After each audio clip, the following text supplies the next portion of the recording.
Alright, time for my most favorite thing ever, talking about stuff online. This is a build video for my Dodge Ram I just did. I said to some people I would show them how I did it. Try and do a little bit more in-depth video on this thing. I love it. It's super cool. It's super fun. And I've never seen anything that has a dump box on like that before that's this small. So I'm pretty happy with it so far.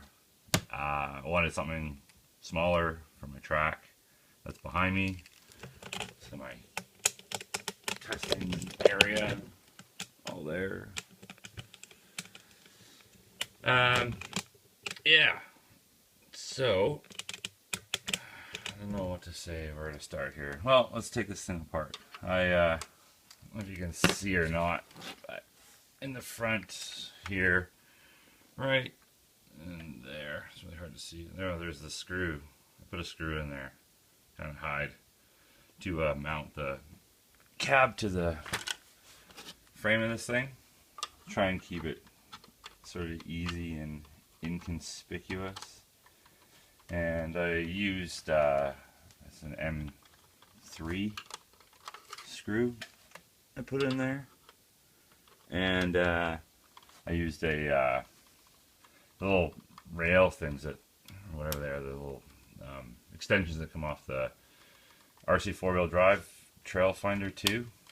They're hang on, having some difficulties here. They come off the Trail Finder 2 and they extend off the frame to the sides, and then they have the little screw holes that you do. So I just cut one of those to length and put it in here. I'll show you how it looks like.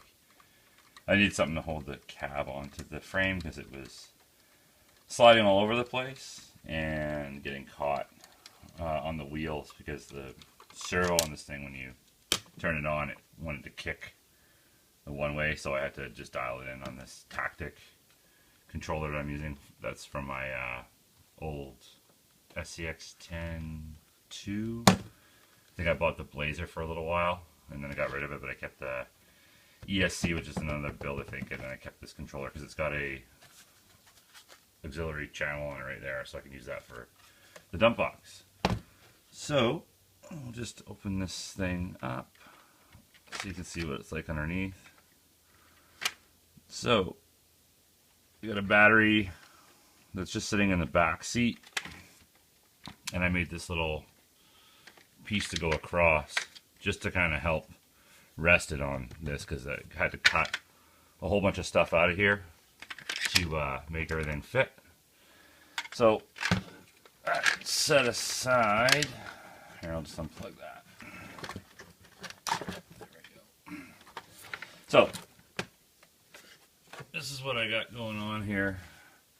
Kind of showed it in some of my other ones, but I'll try and make this a little bit of a nicer video detailing stuff. So first I mounted I think that one, oh, that's the Reedy ESC. So I bought a CR12 team associated truck, and when I first started building stuff, and I did a dump truck, and I bought it because the wheelbase, or it's not the wheelbase, the axles was the same width as the Brooder. So I thought it was going to be kind of an easy way to line stuff up. So I got this ESC, and I'm using a tactic receiver, 3-channel receiver that came from the SCX-10, so I can plug this linear actuator into it. I bought a WPL C34 KM, which is kit metal, is the KM stands for, I think. And I built the whole thing. This is the first kit I've ever actually built. I always bought ready to run stuff when I was into crawling, just because I didn't know anything about building any of this stuff at the time. So yeah, I just mounted it with some zap straps to the underside of these little side frame pieces here. And that's right there, that Trail Finder 2 extension. So I just drilled a hole in the side of this servo tray, and it's threaded all the way through, so you can just put a screw, a 3 mill screw into that to hold it on place, and it helps to stop the body from swaying all over the place. I have no idea what that motor is. It'd be super cool if someone could tell me what the RPM is on, because I have no idea. The instructions for the WPL kit are just absolutely horrible. And there's a video I found online of a guy who put one together, which really helped me, because I would have been a little bit lost if I didn't have that as a reference to double check what I was doing. So yeah, it was pretty helpful to have that. I was happy that was online. So yeah, I just built a KM, C34 KM kit, but I had to line it up with the Brooder wheelbase on the Brooder toy, so I had to make the whole rear end part extended out. So I bought, a long time ago, I have a big wall of parts, all sorts of stuff there. You can see it's full of whatever bits and pieces over the time I've been doing this stuff. And yeah, I have these 440 threaded rods that I got, which worked out to be really nice to fit into the links. I had to thread them really slowly though, because I split one or two of them. So I think it's just a little bit too big for it, but it worked anyways in the end. So yeah, I put those on, and I just kind of figured out what the length was I need, and made that so I could redo this whole back side. My awesome Cobb and handiwork here. I had to extend the rear of this thing out just so I could get the box to line up with the rear wheels. Yeah, originally I had like the WPL plastic piece that joins the back part of the frame together. It was sitting right through the middle of this, and it was stopping me from being able to put the actuator at the right level so I could have this thing actually sit down fully closed. So I ended up, which what I pretty much do all the time with my builds, is I just went to Home Depot and I just got this, I don't know, whatever this angle bracket stuff is here. You can buy big long strips, I don't know, maybe it's like 10 or 8 feet long, whatever. And I just cut it up in my hacksaw in the vise, and I just make brackets, bend it in the vise, figure out whatever I need, and then do my best to bend it and try and get it bang on as best I can. And then I put it in there so it would keep that clear, so I could run the actuator through here to make this box be able to move up and down. One thing that I didn't really like about it, which not a big deal, I can fix it, I just have to detail something, but I wanted to try and put these shocks in a different position so I didn't have them poking up through the box. But if I drop them any lower, I think it was just going to cause this to just fall down. It's got nothing to hold it up, and the shocks are what keep that, stretched out and held in place. So I eventually ended up kind of admitting some defeat on that, and I had to cut 2 holes in the box here to make those fit. What I might just do is take some of that angle bracket stuff I have and either make a little 90-degree bump out here or something, and then have it cover that, and then it doesn't fall through. Because the only thing that stinks about it is that if I'm throwing dirt in here, playing around, it falls through the holes and sitting up on here, and then it's just clumps of dirt that are on there, and then when I try to close this, it just gets stuck on there, and then it stops it from sitting properly, and I imagine that's going to be hard on the actuator, so I don't want to burn that out, because it's 6-volt actuator, and I'm already running it on a 7.4 volt lithium battery. Actually, it was the battery I got the ends changed on the Huina 580, so I just use that. It's a 2000 milliamp hour, 7.4 volt. So yeah, all that said, as far as it goes for how I just did the part to make this all line up, nothing real fancy here at all. Actually, just getting it done.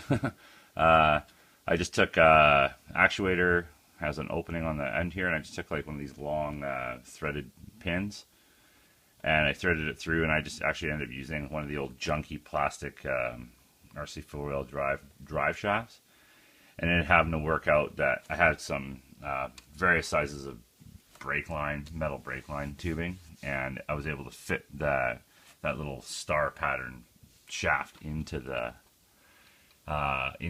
brake line, and then drill a hole through that to lock that in place. And then I just use some, I think that right there, that might be 440 as well. I have some 632 threaded rod and some 440 rod, and then after that, everything else I run and usually use will be 3 mil and lower. I usually try and go with 2 mil and 2.5 mil, just because it gives me a bit more space to pull the metal down. I find when I'm bending stuff, I usually don't have a lot of room to put like a 3 mil screw on it, because it just eats up too much material. So I try and go with 2.5 mil, or so I have some 2.6 mil stuff. It's whatever. And I just made a little U bracket here that bolts into the backside of the bed, and I just keep everything flowing nice and freely in there so it can close. It's a little bit loosey-goosey, I guess, so it kind of clunks around a little bit, but I don't really care. It doesn't matter. I'm having fun with it anyway, so it's all good. And then I just made a big extension on the back of this with metal brackets and whatever I had laying around to extend it out and help it up.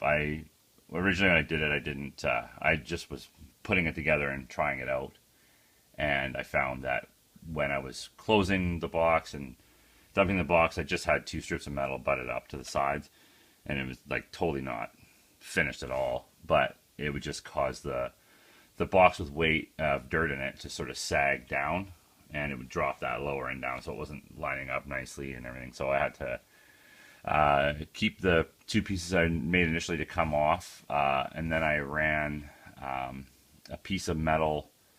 What did I do here? Oh, I ran it on the inside. So I got a piece of metal on the inside that kind of couples those 2 pieces together, just to give it some extra strength to stop it from tipping and everything. And that holds up nice, and it's been working out pretty good for me.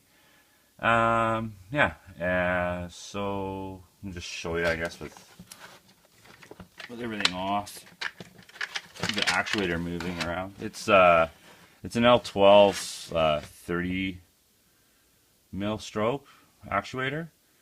There's an S series and R series, and I can't remember which one it is that will automatically kick out, because I could tell you, but the information on the sticker on this thing is all torn off from the metal bracket. So.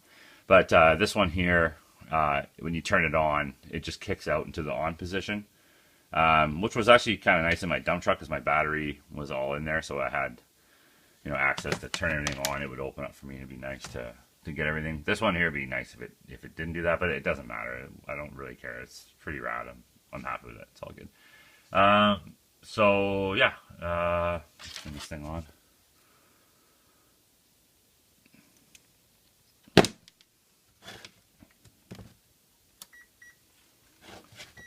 Here's closing.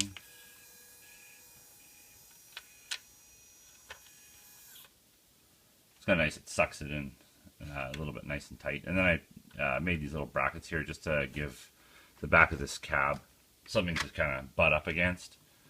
I'm not sure yet. There's really not a lot of room in here.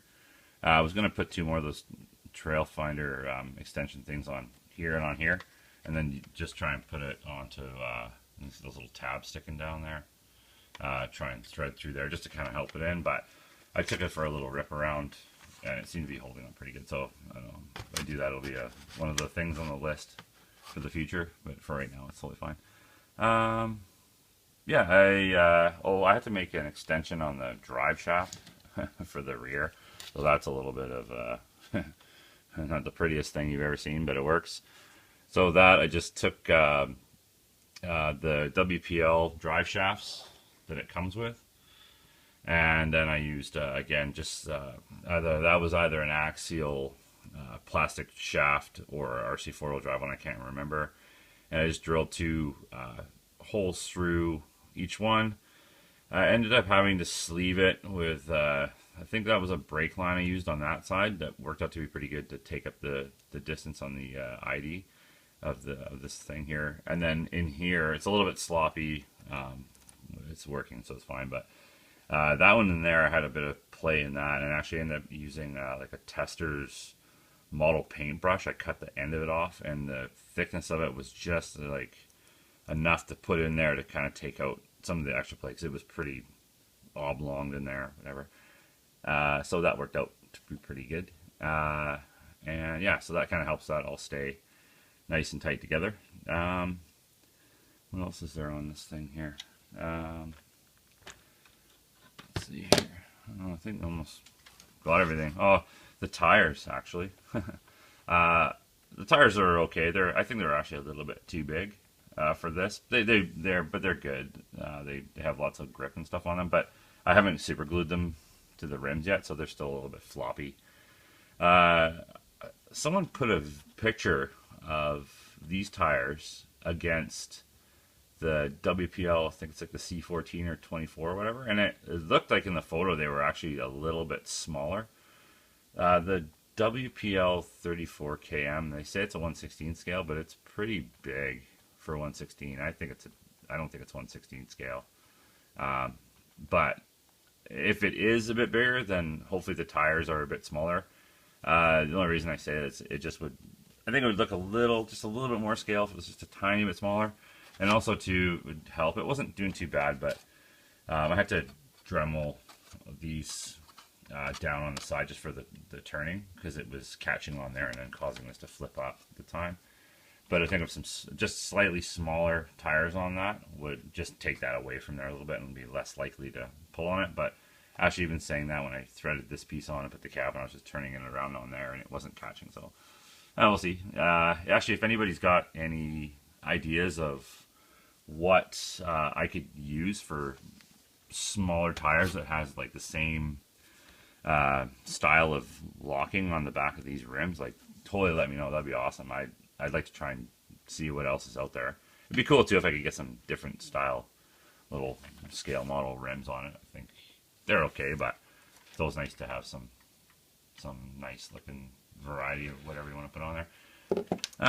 So that, and then yeah, so the cab, just if anybody was kind of wondering what's going on in there, I had to cut out a fair bit of material, actually kind of a little bit more than I would have liked to, but whatever, it's the way she goes.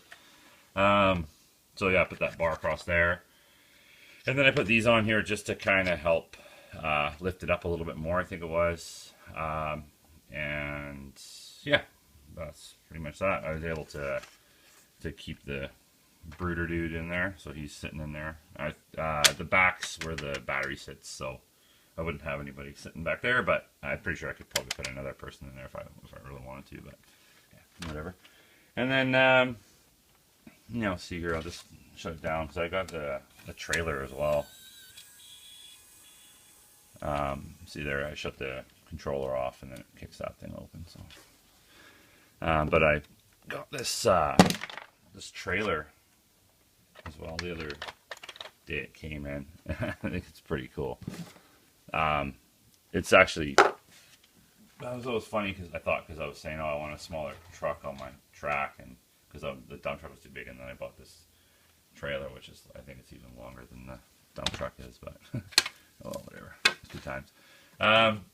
So this thing is pretty sweet. I don't know if I'm going to put an actuator or something like that on there in the future to make this thing go up and down, because right now I'm totally happy with that, just the way it is. Eventually I'll probably want to be able to just move more dirt around or whatever just for playing, but for now this thing's actually not too bad because I made some scale pallets, and I was having a lot of fun just tipping the sides down and just practicing loading pallets on with my skid steer. So that's good time like that. And then maybe later on, I don't know, that I haven't really looked at it enough to see how it even fits something in there. But it's a cool little trailer, and I was happy that it has enough power, this thing, to pull it around without dragging the wheels into the dirt. It actually does. They stay moving around, which is pretty nice. So yeah, I don't know, maybe if I did put one on, somehow I could maybe try and mount something to the bottom here, or I don't know. Not a big rush for that right now. I got another project actually I'm going to be starting soon, which is that cat articulating loader. So that's gonna sort of take my time and attention away for the next little while, and that'll be a fun one to do because I've never done anything that has 4 servos powering 4 wheels, so we'll see how that all works out. And yeah, what else? I think that's about it for that. If anybody's got any questions, just feel free to send me a message and I'll do my best to answer it for you. But yeah, there's a video for my super cool Dodge Ram truck, so hopefully you enjoy. Thanks, bye.